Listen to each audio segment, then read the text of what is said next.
드디어 수선지서 마지막 말라기가 왔는데요. 말라기 3장 13절에서 18절 같이 읽도록 하겠습니다. 읽게요. 여호와가 이르노라, 너희가 완악한 말로 나를 대적하고도 이르기를 우리가 무슨 말로 주를 대적하였나이까 한도다.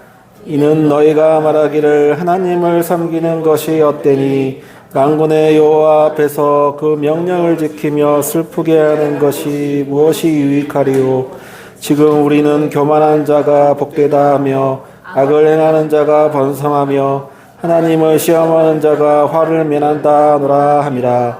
그때 여호와를 경외하는 자들이 피차에 말하매 여호와께서 그것을 분명히 들으시고 여호와를 경외하는 자와 그 이름을 존중히 여기는 자를 위하여 여호와 앞에 있는 기념책에 기록하였느니라.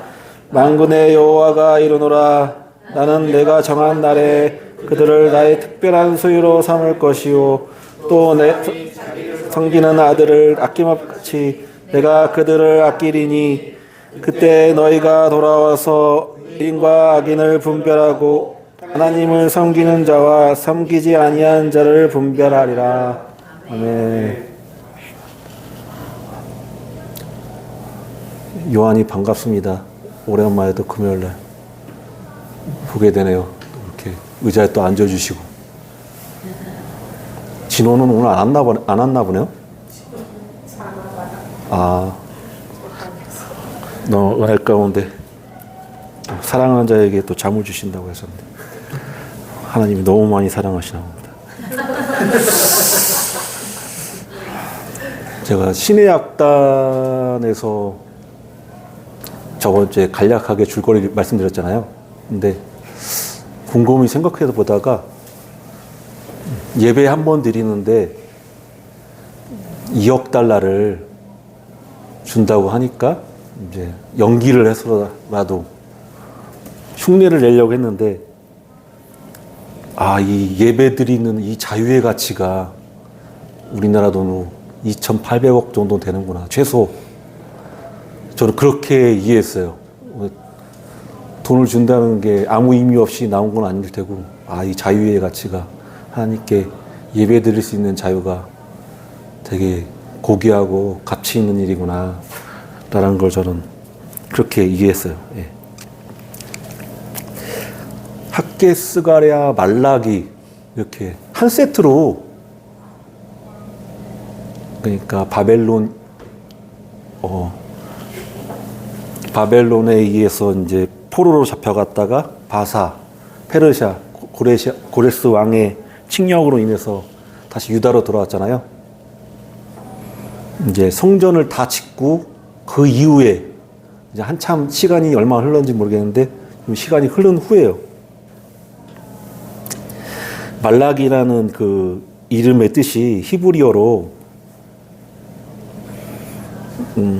나의 사자. 내가 보낸 이제 대사처럼 보내잖아요. 이렇게 외교관. 그래서 이제 서로 이제 교통하고 메시지를 전하고 받기도 하고. 나의 사자라는 뜻이 있는데 두 가지 이론이 있대요. 그러니까 어떤 익명의 사람이 하나님의 사자, 나의 사자라는 이름으로 말라기라는 나의 사자라는 그 익명으로 활동했다는 사람이 있고, 아니면 나의 사자라는 이름을 가진 말라기라는 사람이 그 선지자로 활동했다, 그렇게 주장하는 사람도 있고, 저는 그냥 말라기라는 사람이 전했다고 생각하고 말씀을 드리고자 합니다.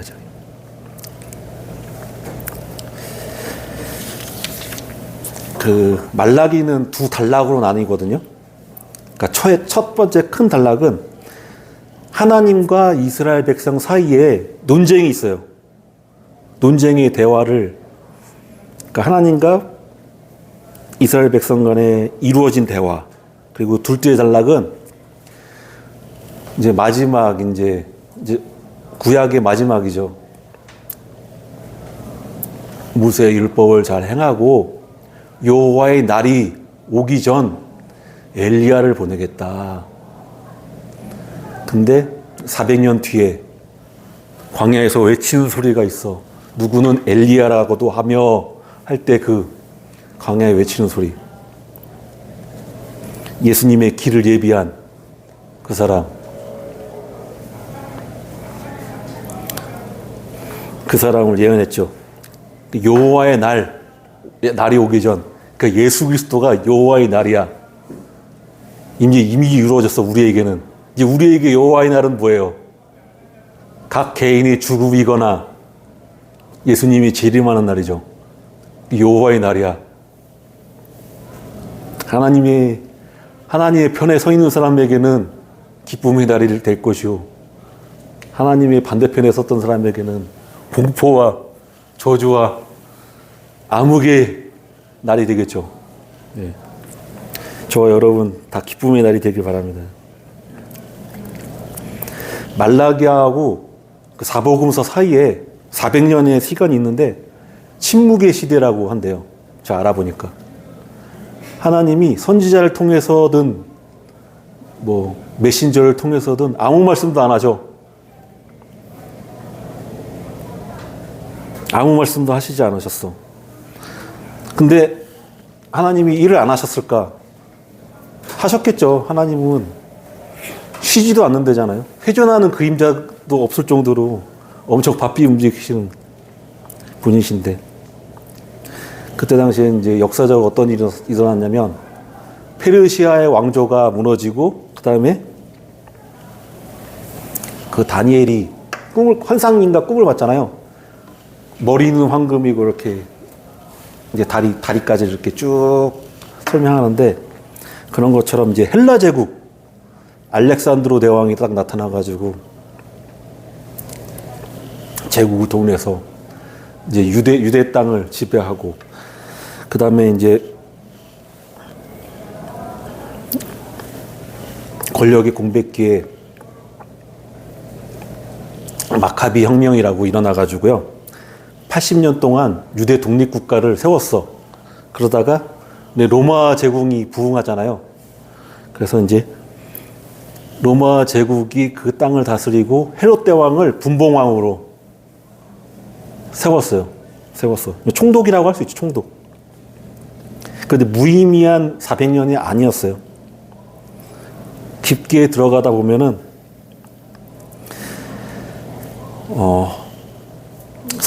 처음에 이제 아무래도 이제 유대 민족이 뿔뿔이 흩어지다 보니까 회당 중심의 문화가 발전했고, 그리고 아무래도 이제 그때 당시 이제 장로들의 구전으로 율법이 전해지고, 이제 거기서 이제 바리새파, 사두개파, 그리고 하나가 있는데 제가 생각나면 말씀드릴게요. 이렇게 나눠지고, 그리고 400년 동안 메시아를 간절히 기다렸어. 메시아 대망 사상. 언제 메시아가 오셔서 우리 유다 국가를 강력한 독립 국가로 다윗 왕조처럼 다시 이렇게 나라 대 나라서 강대하게 이렇게 자기의 발언을 행사하면서 살 수 있을까? 주권 국가가 될 수 있을까? 주권을 가진 민족이 될 수 있을까? 그런 메시아를 기다리는 사상이 유대인 사이에 이제 퍼졌어요. 그러다가 이제 예수님이 딱 나타난 거죠. 그러면서 이제 헬라어가 그때 당시에 이제 통일된 언어로 다 헬라어를 말하게 됐대요. 그러니까 이제 예수님이 오시고 나서 이제 복음이 전파될 때 이 공용어가 복음이 전파되는데, 빠른 속도로 전파되는데 큰 힘이 됐어요.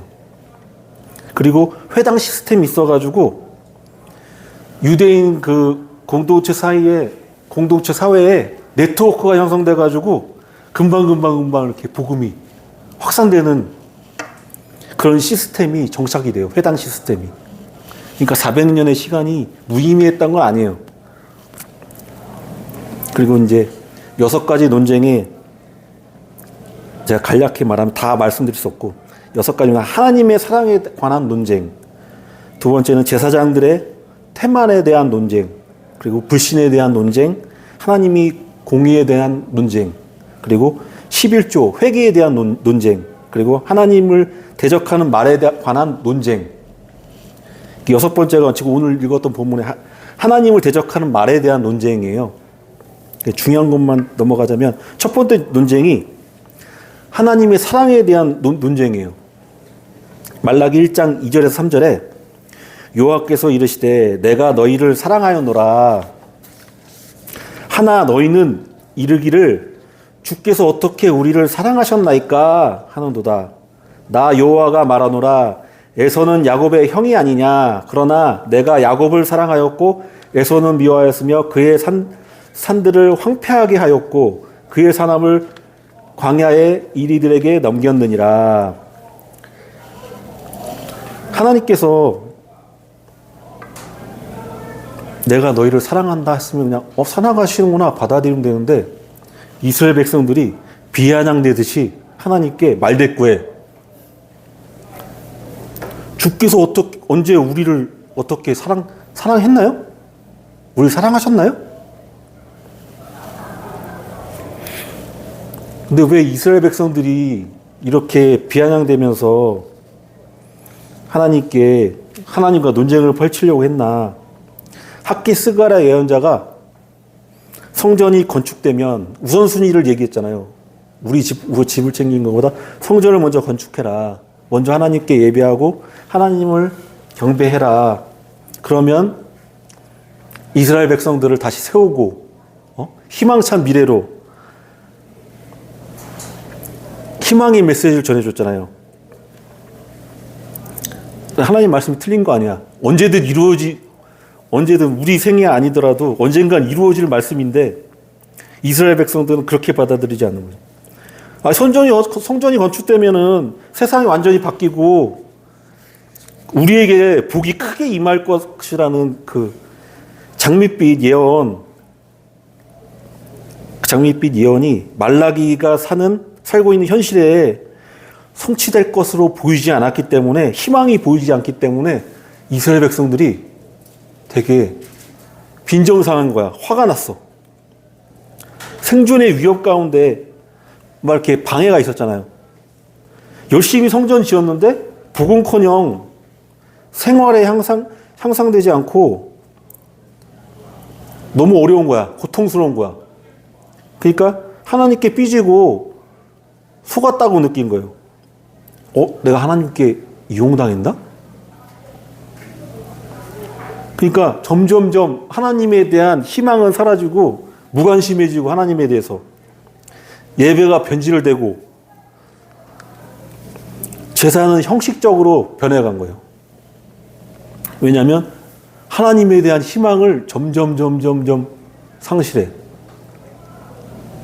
인간은 육체를 가진 존재라서 눈에 보이는 것보다 눈에 보이지 않는 세계가 워낙 큰데 눈에 보이는 거 사실상 얼마 되지도 않는데 그러니까 인간은 연약하잖아요. 눈에 보이는 거에 되게 현혹되잖아요.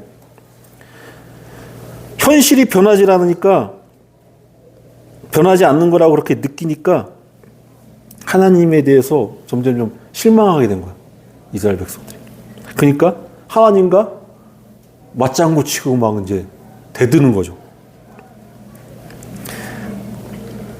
두 번째 논쟁은 제사장들의 태만에 대한 논쟁인데 하나님이 이렇게 말씀해요. 너희 제사장들은 나를 공경하지도 두려워하지도 않는다. 즉 하나님을 경외하지 않는다. 그러니까 제사장이 이렇게 맞장구 쳐요. 우리가 언제 주의 이름을 멸시하였습니까? 하니까 하나님이 뭐라고 말씀하시면 눈먼 것, 저는 것, 병든 것, 그거를 희생제물로 나에게 바치지 않았느냐. 네가 그렇게 희생제물 바치는 거 너희 총독에게 갖다 줘봐라. 총독이 기분 좋게 받는가? 총독도 안 받을걸? 이렇게 하나님께서 말씀하셨어요. 말라기 1장 9절에서 10절에 만군의 여호와가 이르노라 너희는 나 하나님께 은혜를 구하면서 우리를 불쌍히 여기소서 하여 보라 너희가 이같이 행하였으니 내가 너희 중 하나인들 받겠느냐. 만군의 여호와가 이르노라 너희가 내 제단 위에 헛되이 불사르지 못하게 하기 위하여 너희 중에 성전 문을 닫을 자가 있었으면 좋겠도다. 내가 너희를 기뻐하지 아니하며 너희가 손으로 드린 것을 받지도 아니하리라.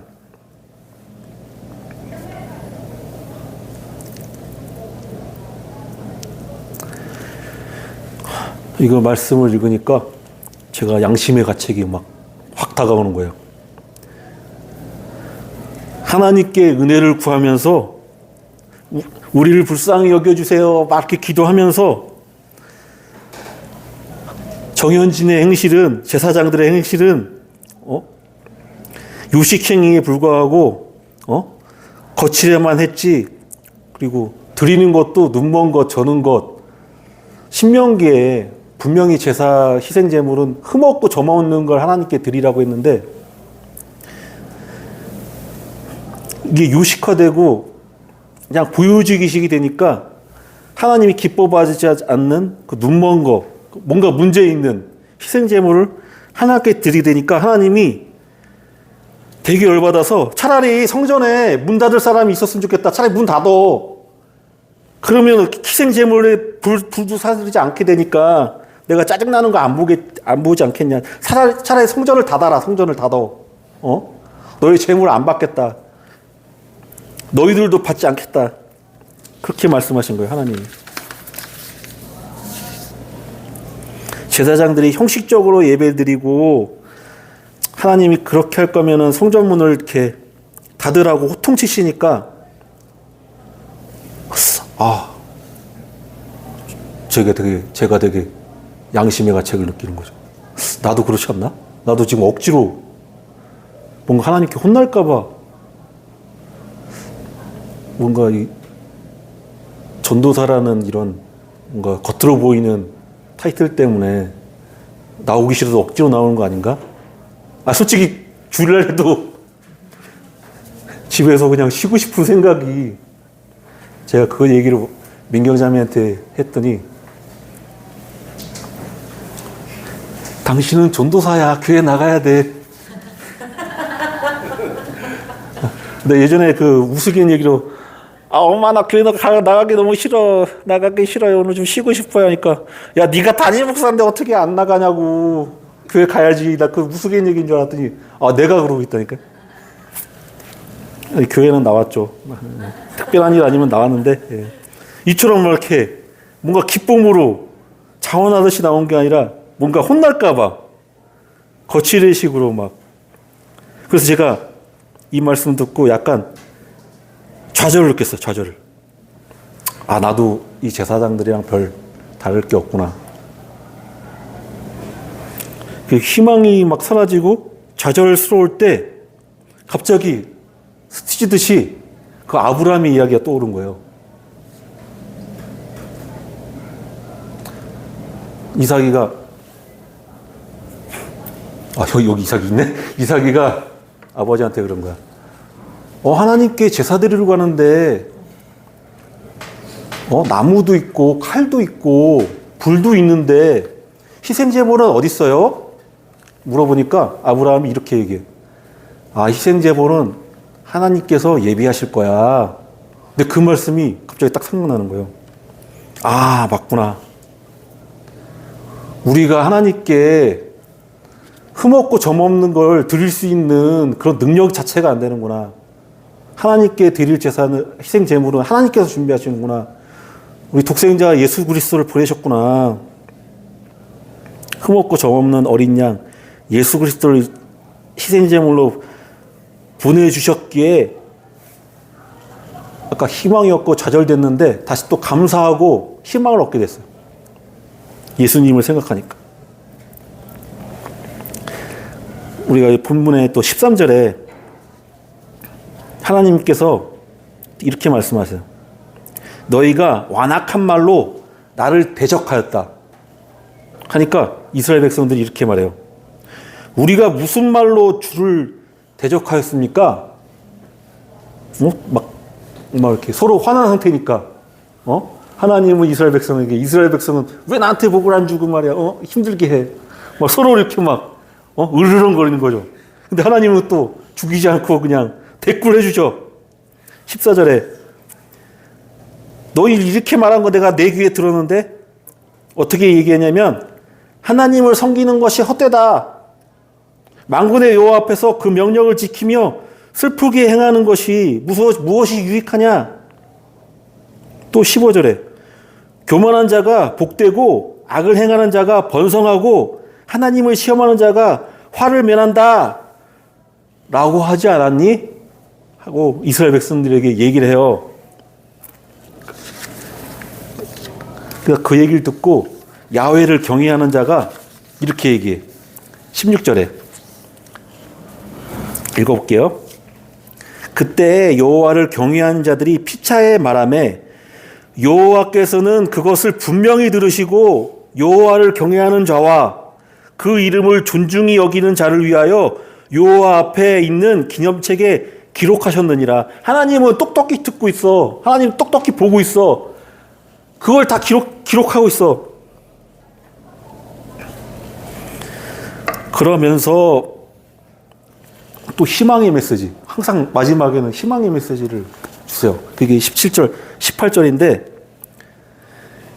왜 이런 말이 나오게 됐냐? 이런 말이 나오게 된 배경이 아니 악이 흥하고 하나님을 섬기는 자는 뭔가 이렇게 막 쭈구리처럼 고통당하고 막 힘들게 사는 것 같아. 그리고 심판이 막 자꾸 유예되는 것 같아. 악인은 바로바로 하나 심판해 주시면 하나님 살아 계시는구나. 하나님 공의로우시구나. 하나님은 사랑이시구나. 할 텐데 하나님 방관하는 것 같은 느낌이 드는 거야. 아무리 생각해도. 내가 봐도. 하나님이 유기하시나? 막 이런 의심이 들고 하나님이 진짜 날 사랑하시나? 하나님이 진짜 공의로우신가? 의구심이 들고 막 자꾸 좌절감을 느끼고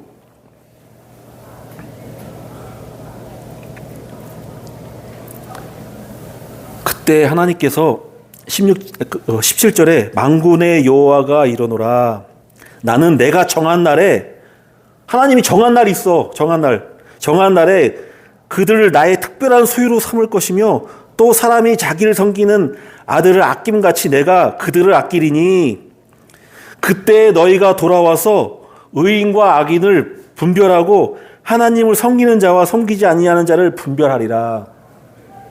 지금은 누가 선인이고 악인인지 막 심판은 유예되고 공의의 하나님은 어디에 붕 뜨신 것 같고 하지만 하나님의 날이 오면은 누가 선인이고 누가 악인인지 하나님을 누가 섬기는지 섬기지 않는지 너희들이 너희 눈으로 직접 분별할 날이 올 거야.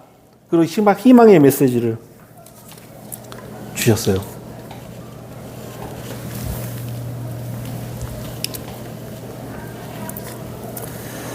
그러니까 하나님도 화가 나고 이스라엘 백성도 불평불만이 많아. 내가 이스라엘 백성을 비판하기 전에 저도 되게 하나님께 원망불평을 따지면 저만큼 원망불평하는 사람도 어딘가는 있겠지만 저도 많이 했거든요. 참 이스라엘 백성들을 비판을 하기가 좀 그러네. 이때 하박국의 고백이 되게 필요한 것 같아요. 이 순간 되게 힘들고 어려운 순간. 무화과 나무 짚은 마르고 외양과 송아지가 없어도 난 여호와로 인해 기뻐하리라 즐거워하리라. 그러니까 이스라엘 백성들은 눈에 보이는 것, 눈에 보이지 않는 것으로 말미암은 것인데, 그러니까 우리의 시야가 눈에 보이는 것뿐만 아니라 눈에 보이지 않는 세계까지 넓혀야 되는데 그게 참 쉽지가 않은 것 같아요. 그러니까 이스라엘 백성들은 현재적으로 인과응보의 논리에 빠진 거예요. 현세적 인과응보 논리에 빠져가지고 하나님의 섬기면은 그 현세적 부상이 있을 줄 알았는데 고난에 빠져 있고 불의한 자들은 승승장구하고 형통하니까 하나님의 사랑과 공의를 불신하게 되는 거야. 미안해.